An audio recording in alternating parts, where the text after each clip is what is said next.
મારું નામ ખ્વાહિશ જોશી છે અને હું ફર્સ્ટ યરમાં છું એનસીસીમાં. અને આ અમારો મેન્યુ કેમ્પ છે જે 4th naval unit Porbandar organise કરે છે. આ કેમ્પમાં અમારી સાથે 17 પીઆઈ સ્ટાફ અને 2 ઓફિસર્સ છે અને 30 ગર્લ કેડેટ્સ અને 45 બોય કેડેટ્સ, એટલે ટોટલ 75 કેડેટ્સ છે. અને આ કેમ્પનું સિલેક્શન ઇન્ડિવિજ્યુઅલ યુનિટ્સમાં થયું, એટલે આખા ગુજરાતમાં ટોટલ 9 યુનિટ્સ છે. તો હર યુનિટમાં અલગ અલગ વેકેન્સીસ આવી અને અમારું સ્વિમિંગ ટેસ્ટ થયું, પુલિંગ ટેસ્ટ થયું અને એના પછી અમે અહીંયા ફાઇનલી આજે કેમ્પ માટે આવ્યા છીએ.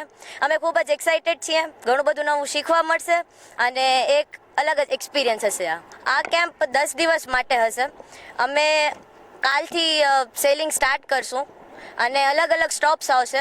પહેલાં અમે પોરબંદરથી નવી બંદર સાઈડ જઈશું, પછી માધવપુર પાસે સ્ટોપ આવશે, વેરાવલ પાસે આવશે, સોમનાથ પાસે આવશે અને ફાઇનલી 18થના અમે દીવ પહોંચશું. ઓકે, આ હું ફર્સ્ટ ટાઈમ આવી રીતે ઓપન સીમાં જઈશ એટલે ખૂબ એક્સાઇટેડ છું. અને પુલિંગ કરવાનું હશે તો પુલિંગની સ્કિલ એ ડેવલપ થશે અને જોશ તો એકદમ હાઈ જ છે.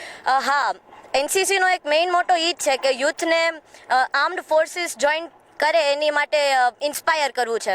તો આ જે અલગ અલગ કેમ્પ્સ છે એ એના જ માટે છે કે એક ફિલિંગ આવી શકે કે ફોર્સિસમાં આવીને કઈ રીતની લાઈફ હશે. તો અત્યારે તો ખૂબ જ એવું છે કે ના, જોઈન કરીશું. એના માટે એક્ઝામ્સ આવશે, એ ક્લિયર કરીશ અને દેશને સર્વ કરીશ.